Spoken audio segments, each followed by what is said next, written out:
Hey everybody, so we're back again, talking about distorted thinking. We're almost done with the list, though if people have other ones they come up with, or there's things that I don't have on my lists, send them in, please. Email me at transgirltherapist@gmail.com. You can also put them over the Discord. You can also put a link to them in the comments, if we still allow that. I don't remember if I turned that off or not. So anyway, let's get into it. So what we're going to be talking about today is, gotta go in a little bit. We're going to be talking about being right, down here. You are continually on trial to prove that your opinions and actions are correct. Being wrong is unthinkable, and you will go to any lengths to demonstrate your rightness. So I like to sometimes call this one the zealot mind, where the idea is that this is where almost like self-worth becomes weirdly self-damaging, where because there's an ingrained lack of self-worth, it doesn't come up necessarily as like depression or self-hatred, but instead what it comes up for is anytime your view is challenged, rather than try to hear constructive criticism as what it could be, excuse me, I have the hiccups, you push back on it incredibly hard. You've probably known people like this in your life. People who, anytime someone pushes you on something, you immediately assert that you're correct and just double down. The problem with this is that even if you are right, the problem is that you're coming from a distorted thought, not the thought about what you're being right on. The content isn't the problem, right? So we need to separate this out. There's a difference between the figure, that is the framework by which we're communicating, and the thing happening around us, that is the context, the cultural context, the verbal context, the linguistic, all that stuff. And then there's the content. So a good way to describe this is figure or framing is the glass. Water would be the content. We're not talking about the water. We're talking about the glass. And in this case, the issue is that your figure in this context would be is that because you're always in a position of thinking that you have to prove yourself, that you must be right. And trust me, I've fallen for this a lot. And so what happens is that you always feel like you have to defend yourself. This is something I think perpetually a lot of us get into, because it also pulls us into discussions we may not want to be in. There are a ton of people who are online and are wrong. Wrong about trans people, wrong about gay people, wrong about all sorts of shit. The problem is that if we spent all our time yelling at those people, I'll be honest, I don't really know what we would get done. And so the issue is that this type of drive, this zealotous drive to prove your rightness, ends in a really negative place, because what it essentially does is put you in a position where you kind of end up in a place where you're never going to be proven you're right. You're spending so much time pushing. And because other people are going to get triggered, they have their own stuff, it's going to keep creating a cycle. They're going to push back too, in one way or another. It's doubly bad in male-dominated spaces. For women like me, in my experience, I can tell I'm another dumb bitch if I'm wrong on anything to which these people have this heightened tendency. Oh, this is so true. Oh, also, spicy take. This is going to get me canceled probably, but I'll say it. Because of socialization, I have seen trans girls have that behavior too, and it gets real rough. There is an overlap of trans women who will get real hardcore and aggressive because if some cis girl is wrong, they will jump on them. I honestly think these circumstances make sense because, again, changing socialization is a pain in the ass. But I think this is the type of behavior that actually leads TERFs to fucking like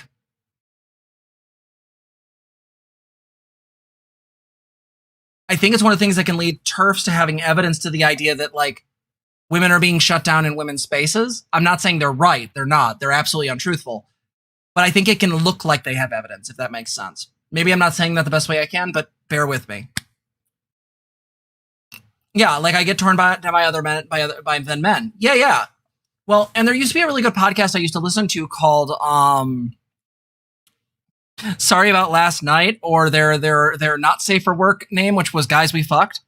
And basically it was two comedians that were really into talking about sex, their sex lives, all that kind of shit. And one of the things that was really lovely is they would talk a lot about this, the way that women are sort of socially programmed to hate and attack one another. There's a very real thing there. And I think it's something that needs to be discussed, something that needs to be understood. I think that patriarchy and the way that women have been sort of set up in the cultural space is that they're always trying to, in a lot of ways, trying to differentiate themselves from other women. I wouldn't use the term look because a lot of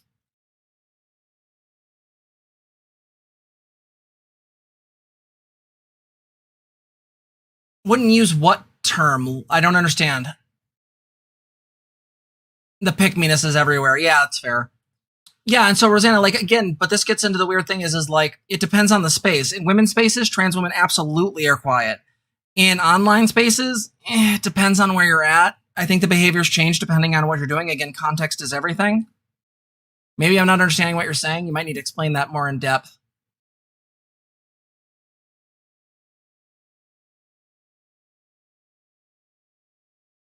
But the reason why being right is such a concern is that it's not that your factual correctness is under attack. It's not. If you're factually correct, you're factually correct. But I'll give you an example of this that happened recently. Does anyone else remember? Oh, night. Bye. Bye. Does anyone else remember how upset Vosh got during the Kink at Pride discussion?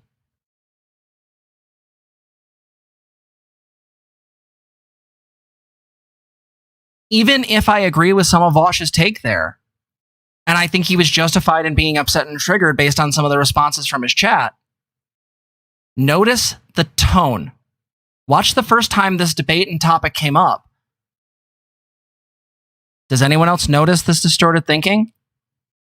Could it be possible that in this particular case, a pansexual man felt like he had to justify his truth? Not to mention the bi and panphobia that followed sort of reifies that notion of why someone might feel like they have to validate things. This stuff all connects. This is how this works. This happens to everyone. Content creators, everybody. It's not, there's no escape. These are human errors. Vosh had to assert and demonstrate his rightness at any length, including being aggressive with chat and banning a shit ton of people. And in some cases, I saw what some of those people said, and he was rightfully justified to do so. But the fact is that the intensity of it, the overwhelming zealotness of it, a lot of people read that as being, morally condemning. I read that as somebody who is defending their position from a place of pain. Now, again, I don't psychoanalyze people. I'm not going to start naming out disorders and shit like that. But following the stuff, like the amount of biphobia and panphobia, the amount of feeling, like how many times have we heard a bi or pan content creator feel like pride and various other things aren't really welcome? I'll give you a perfect example. Does anyone else remember during the mask off video for Lindsay Ellis? What did she say about pride? Or the community as a whole? It didn't feel welcoming because her as a bisexual woman was always at odds with her bisexuality because she wasn't ever sure how to contextualize it, which is a totally fair perspective.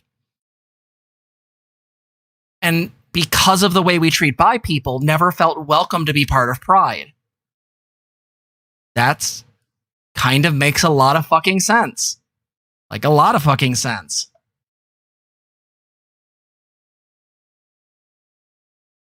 Is this some sort of blackmailing? What do you mean? I don't know what that comment means. You'll have to explain more. But if you're asking, is being right as a distorted thought a type of blackmailing? No, it's more of you always start from the perspective that you're incorrect. And so when you have a strong feeling about something, you feel like you have to double down, triple down on the perspective rather than just sit in the validity of your own view. Hi, Toasty.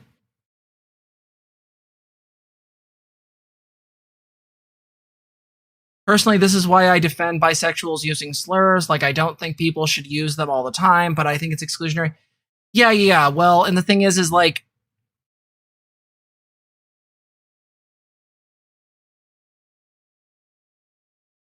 wait, why did Toasty's message get deleted? Stop deleting things, guys. Or did...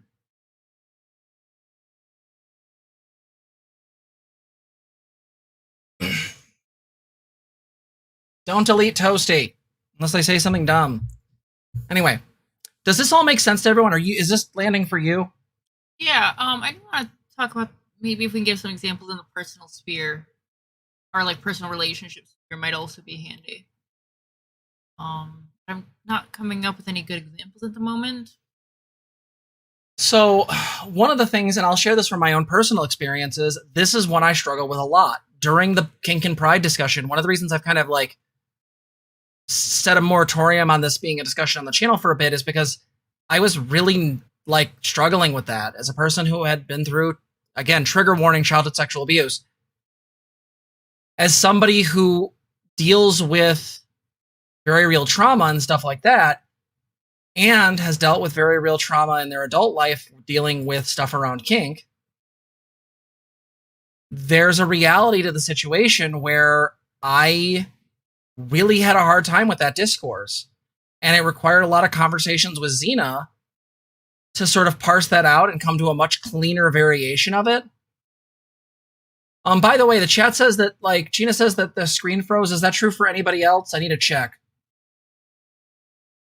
Screen good? We're moving? Now? Cool. So, I probably refreshed the page there, Gina. So, the thought here really is this, is that for me, and where this was really a struggle for me is,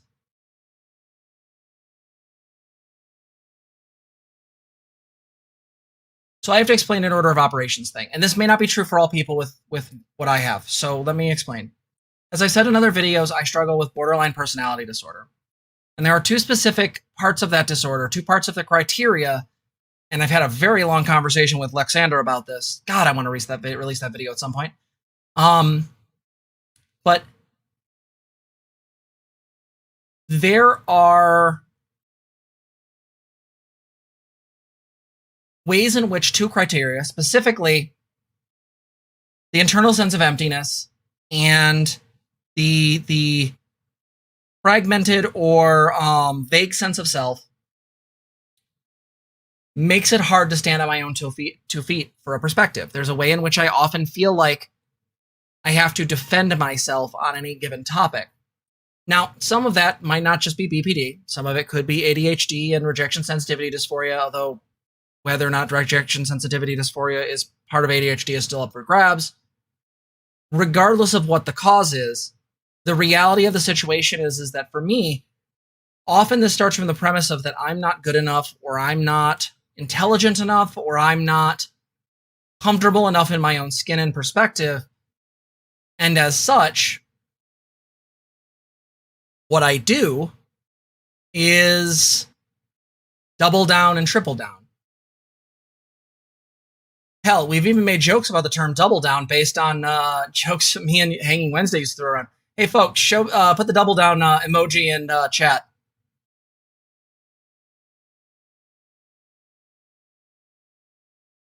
Right? So, the KFC double down. The most bizarre sandwich in the world. So I have a tendency to double down, even on perspectives that I may not necessarily feel super strongly about, because I feel like I have to defend myself. And this is the thing someone brought up earlier, is there's a tendency, just buy 2 chicken patties, stick some bacon and cheese behind it, you'll be fine. This comes from the idea that I am, by definition, not good enough, not intelligent enough, not whatnot, And so I feel the need to keep defending myself. And that can lead to some really negative outcomes. That can lead to outcomes where I start saying things really shitty. This has happened in arguments with me and Xena before. And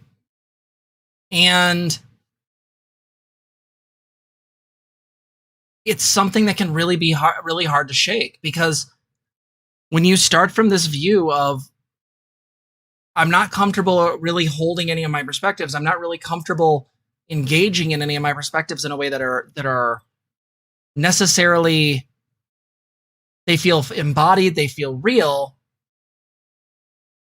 then the issue you get into is that you feel the need to constantly keep pushing. Any regret, you keep posting roses. I assume this is a socialist thing. I also am one of those. So welcome. Hi. Darn, no bacon in the fridge. Gotta get that bacon. I would love to be a vegan, but god damn it, certain things are too tasty. Fuck me. Anyway. Does everyone understand this? Does this make sense?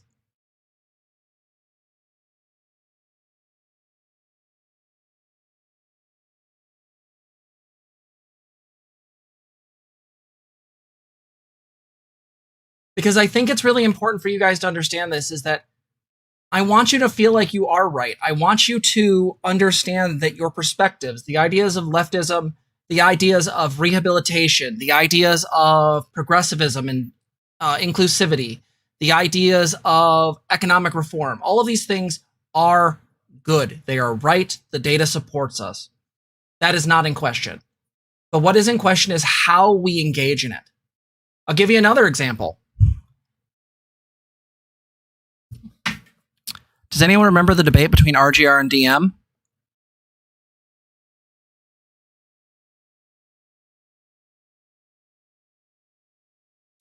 Does this or does this not 100% describe that entire discussion?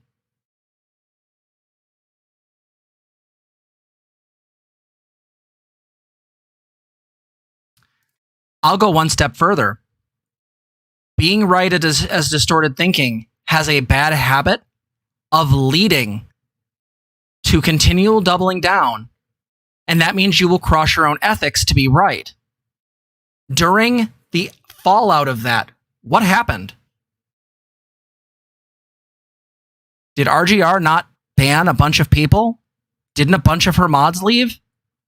Didn't she post a video that people kept telling her not to post? Didn't she bring Destiny on, who used not one, but two separate transphobic slurs?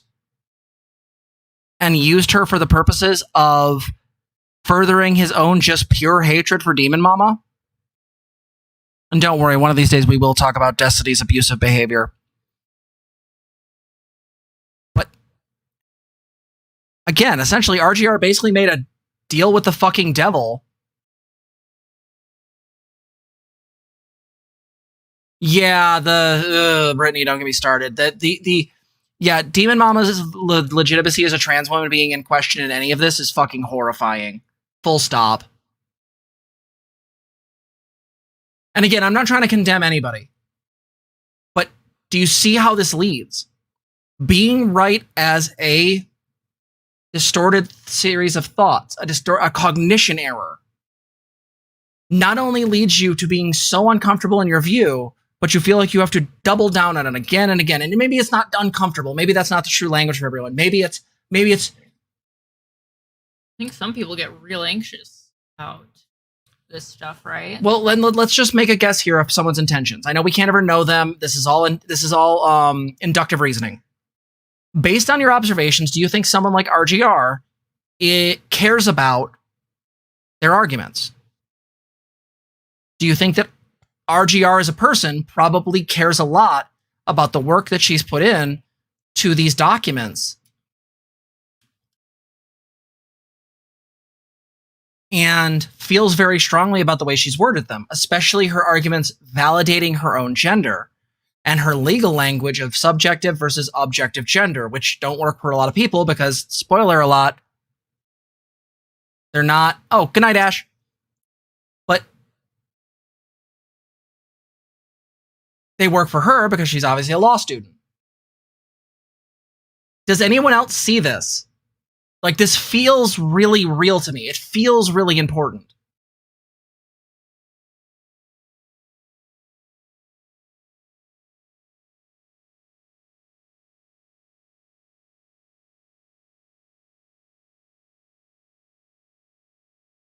I think that knowing distorted thoughts not only give us ways to work on ourselves and work on our personal growth, but I actually think to some degree they can be used to describe phenomenon that we see within the online discourse. Yes, but some people are here. I'm not going to say how, but if they want to speak up, they can. There are a few people here that know that content. Brittany's one of them. I don't mind talking about Brittany. Brittany's really open with who they watch. But this is important. Yes, Quantum Mara absolutely is 100% full of this. Would you agree with that? What? When we see Vosh or Destiny or anyone, like, yeah. No, it's real hard, and especially when we look at some of the online discourse, though, too, being wrong in some of these cases, like, I get where that's an unthinkable thing, because that is like giving ground to Nazis, right?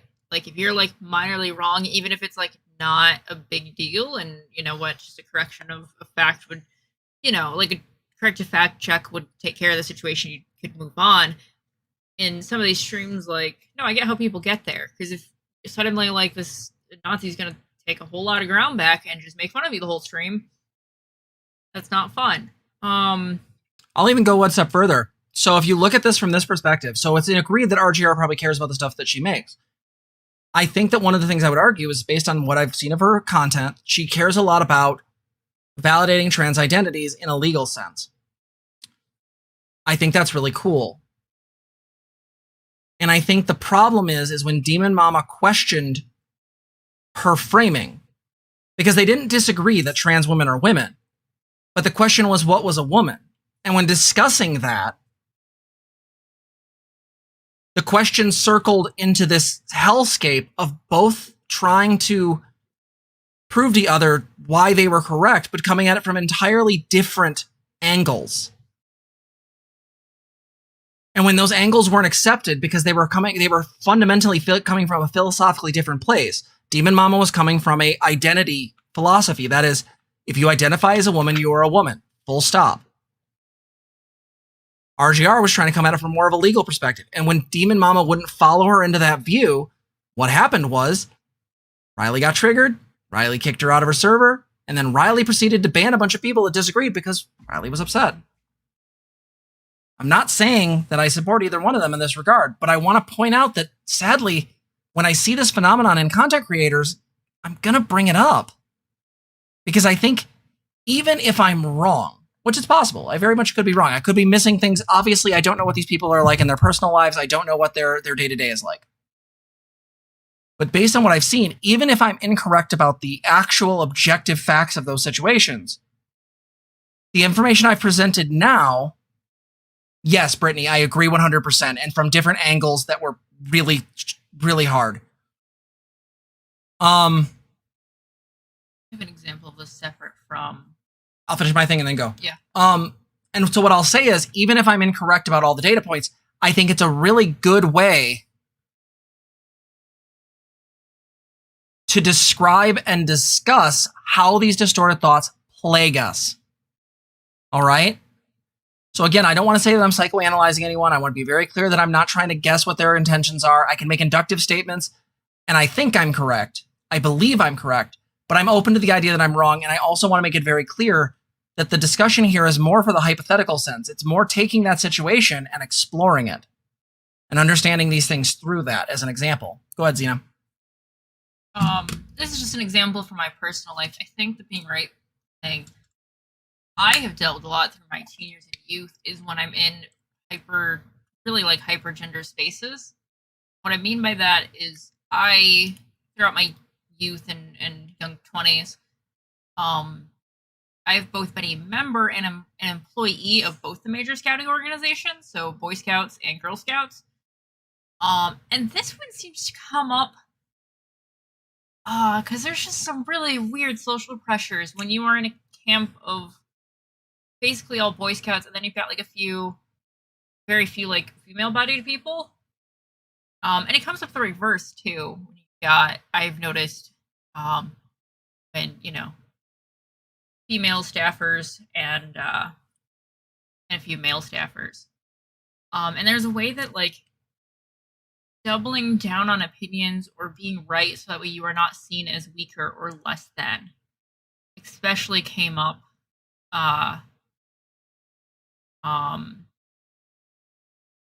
when I was at the Boy Scout camps.